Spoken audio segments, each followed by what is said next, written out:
Hey everyone, Mr. Happy here, and in this video we're going to be going over some quick details that just surfaced about the upcoming patch 4.35, specifically some more details about Heaven on High, the second installment in the Deep Dungeon series. If you're looking for a reference, Palace of the Dead was the first one, and you're going to need to know that in just a minute here. Now this information comes out of the EU dev blog. I'm sure the NA one has a post as well, and it details the requirements for Heaven on High, a few extra details in regards to queuing up for it for people who maybe don't have the experience with the original Palace of the Dead.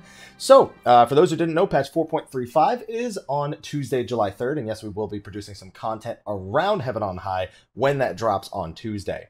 Now, one big thing regarding Heaven on High was most of us just kind of assumed it would be completely separated from Palace of the Dead in pretty much all regards. We know that your ether pool or whatever progress they're going to call it in Heaven on High is indeed completely separated from Palace of the Dead.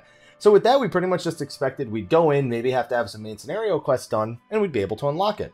Well, you do need to be on a Disciple of War or Magic level 61 or higher. You do indeed need to be done with one of the Stormblood main scenario quests, the one called Tide Goes In, Imperials Go Out, which is a level 63 quest.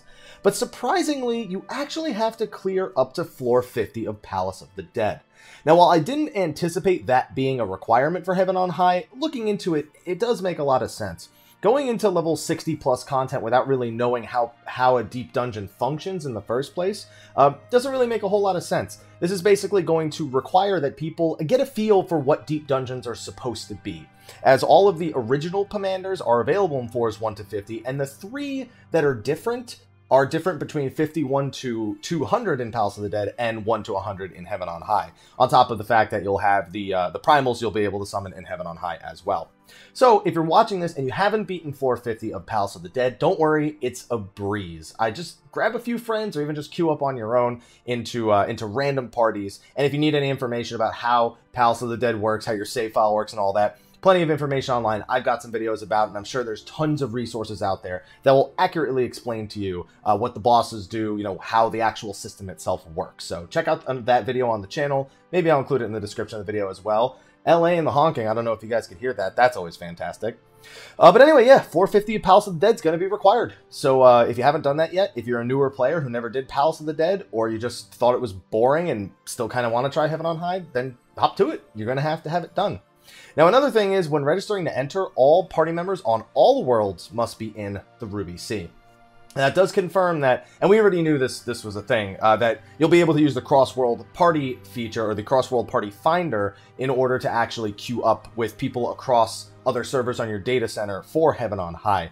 Originally, when Palace of the Dead released, you couldn't do that. So it's good to be able to do that with Heaven on High, and it should make the experience a little bit more organic. I think they said they were making it possible for Palace of the Dead as well. I wonder if it's possible now, and I just missed the part of the patch notes where they said it would be possible. I feel like it's going to be possible specifically in this patch to enter Palace of the Dead with Crossworld. Yeah, and it says similar to Palace of the Dead, as long as all party members are on all worlds or inside the Ruby Sea, you'll be able to enter. With Palace of the Dead, obviously, you'll be over at South Shroud, I think it is. But anyway, yeah, and you'll have to talk to the NPC. There's going to be a new NPC that's located in the Ruby Sea at X21.4 and Y9.2. So yeah, get to that, and then there's just some screenshots here. There's the tower, what exactly does the interior feature, why exactly does the interior feature an Asian theme? There's going to be story from floors 1 to 30, and 31 to 100 is going to be very similar to Palace of the Dead, the higher tier floors, the 101 plus.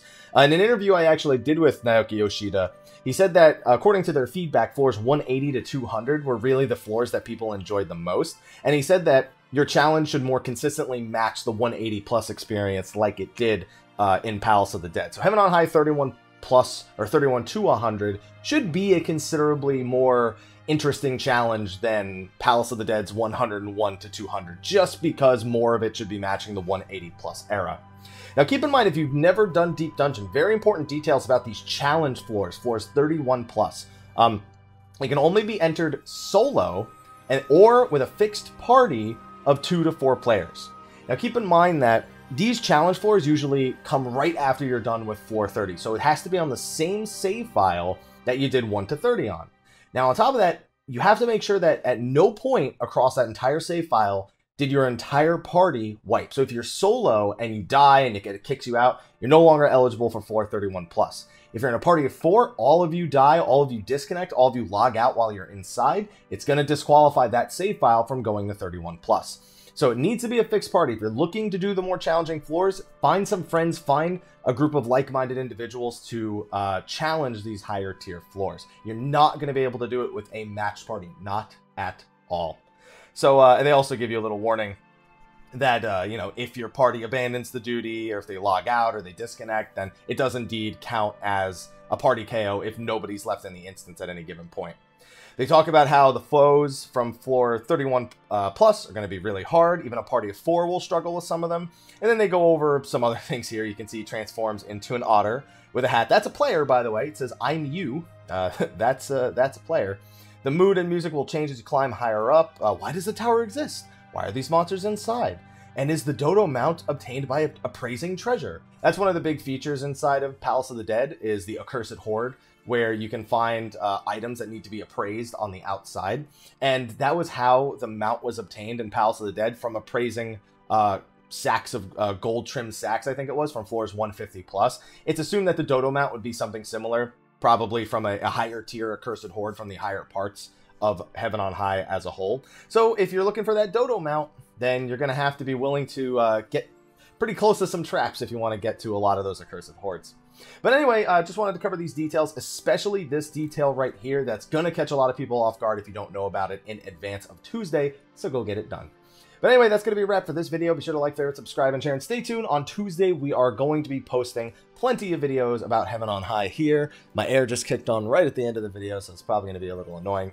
But anyway, thanks for watching. I will see you all in the next video, and until then, take care.